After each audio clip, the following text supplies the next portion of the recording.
अहिल्यानगरमध्ये महायुतीचाच महापौर असेल असं वक्तव्य फडणवीसांनी केलंय। पहिल्यांदा अहिल्यानगरचा महापौर निवडून देणार याचा आनंद, अहिल्यानगरमध्ये पूर्ण बहुमत आपल्याला मिळेल असं फडणवीसांनी म्हटलं आहे। अहिल्यानगरची जनता आपल्याला निवडून देणार आहे। नगरच्या प्रत्येक घरात पिण्याचं पाणी पोहोचावं हा मानस आहे असं मुख्यमंत्री फडणवीसांनी म्हटलंय।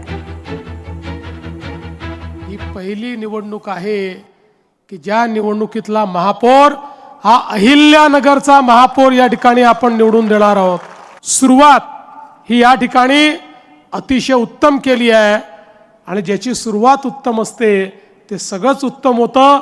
त्यामुळे माझ्या मनामध्ये पूर्ण विश्वास आहे की या महानगरपालिकेमध्ये आपल्या महायुतीचाच महापौर बसेल आणि पूर्ण बहुमत हे आपल्याला या ठिकाणी निश्चितपणे मिळेल।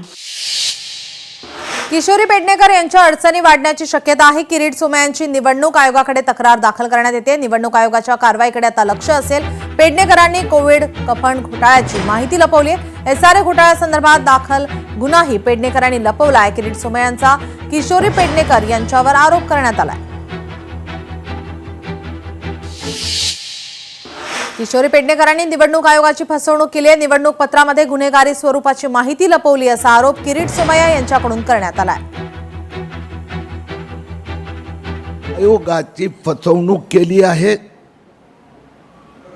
मुंबईकरांना पुन्हा एकदा फसवण्याचा प्रयत्न केला आहे। सर्वोच्च न्यायालय व निवडणूक आयोगाने स्पष्टपणे सांगितलं आहे की उमेदवारावर जे गुन्हे दाखल झाले असेल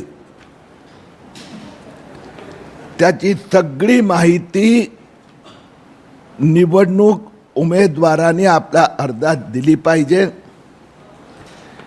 किशोरी पेडणेकर यांचं हे निवडणूक उमेदवारी पत्र।